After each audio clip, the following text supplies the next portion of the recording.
We have some traditions in the church that do strike modern people as a little strange. We have a certain dress code, not just for women, but for men also. We have things that we are expected to wear, not to wear, and so on. Perhaps it's a little more visible for the women because headscarves are not so common in modern society. A few generations ago they were very common, and this was not nearly so strange to people. And similarly with skirts and dresses rather than trousers. A generation or two ago this would have been totally normal, but it's different now, and so it strikes people as odd. But I think we also have to say there are dress codes for everyone in the church, including clergy. I don't dress like this because I choose to.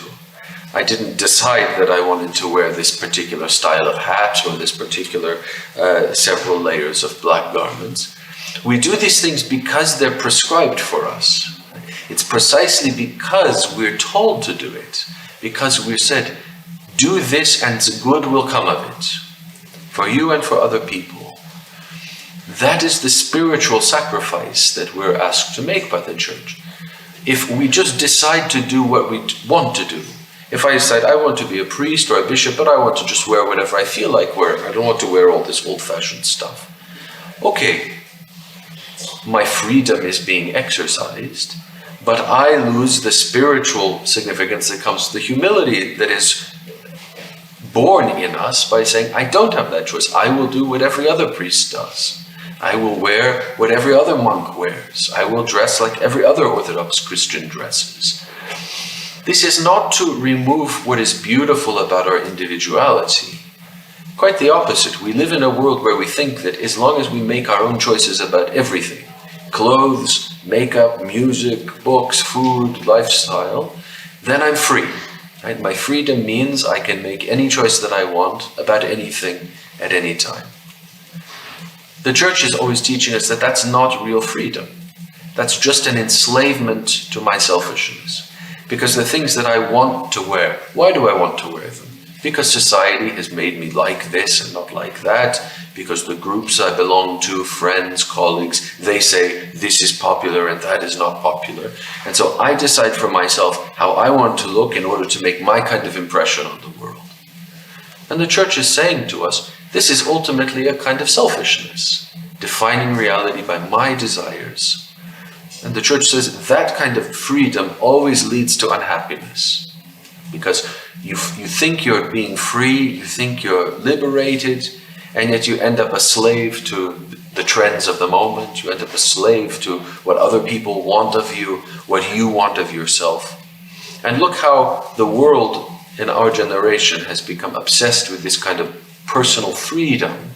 And yet it is a generation with more depression, more suicide, more anxiety than any generation before, in every culture. And there's a connection between these. When we think we're going to find our happiness in following our own will in everything, it makes us happy for a moment. No one is telling me what to do. But ultimately, it leads to the fact that I'm creating a little isolated world of my own. No one is telling me what to do because I'm all alone in my little world. In the church, we are a community. And the community follows the guidance of the apostles, follows the guidance of our forefathers and foremothers, to lead us not into that kind of happiness, but a deeper joy that comes from saying, I don't have to live for myself. I want to live for God. I want to live for my brothers and sisters. And part of finding the real freedom to do that is overcoming my selfishness, overcoming my individuality. And what we discover is when we submit to these things willingly, the beauty of real individuality comes out. God makes every person unique. But the kind of freedom that we tend to exercise is a freedom that doesn't make us unique. It makes us into clones of whoever we think we ought to copy. Real freedom, real individuality is something different. So we submit ourselves to these external things, how we dress, how we eat, how we pray. All of these are given to us. We don't invent them. And yes, at times they are difficult for everyone. That's natural. A sacrifice has to be something that you struggle with. But ultimately they lead us to a life of community, a life of selflessness, a life of humility that allows us to find real freedom and real joy.